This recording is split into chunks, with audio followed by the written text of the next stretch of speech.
with all the controversy that's been going on recently in the news, there's been a lot of talk about the freeze on selling foreclosed properties. Anything you can enlighten us with? Well, I can tell you it's a lot deeper than they're letting on. A lot deeper. And I'm not trying to alarm anybody or be an alarmist, but I can tell you, if I purchased a property with an REO, I would be a little concerned today. Okay, this goes back to our argument that short sales are the best remedy for this problem that we're having, for all the reasons that everybody in the real estate industry knows, which is one, short sales bring a better price, but two, short sales are really a transaction between a seller and a buyer. The title issues are very, very clear. You have a seller with a deed for a discounted amount, selling it to a buyer who gets a deed from that seller.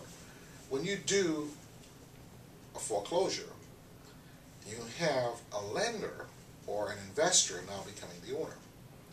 So now, how was that foreclosure conducted? Was it conducted properly? If it was not conducted properly, guess what? It's a cloud on title. You buy that property from an REO, what are you getting?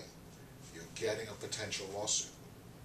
Okay. I did underwriting for a major insurer, title insurer, and I could tell you, especially if I were in a judicial state today and somebody wanted to buy an owner's title policy on an REO, I would not be writing it, especially if MERS was in the chain of title.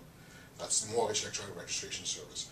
If they were in the chain of title and they were involved in that foreclosure, guess what, homeowner? I'm not going to recommend that my underwriter issue you an owner's policy. And it's as simple as that. And I'm not trying to panic people who already bought REOs. The message is for folks who want to buy. If I was in the market today to buy a property, I would choose to buy a short sale over an REO. You don't want to be the victim of a lawsuit, be caught up in some type of lawsuit considering an invalid foreclosure. Yeah, and the freezes aren't by the lender just out of the goodness of their heart saying, let's do this. The freezes are because they got caught cheating, they got caught doing it wrong, and now they're having to freeze and go back and fix all the problems. So like David said, I think we're just starting to see the fallout of this issue. It'll be really interesting to watch what happens. It's not a secret to anyone who's been involved in negotiations. Well, when you hear of the lenders referring to their new employees as Burger King people, we know exactly what they're talking about because we've been on the phone speaking with them. We know that these people have no idea what they're talking about.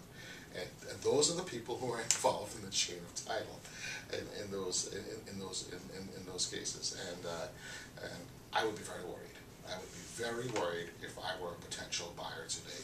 I would only buy a short sale. I would not buy an REO. Interesting.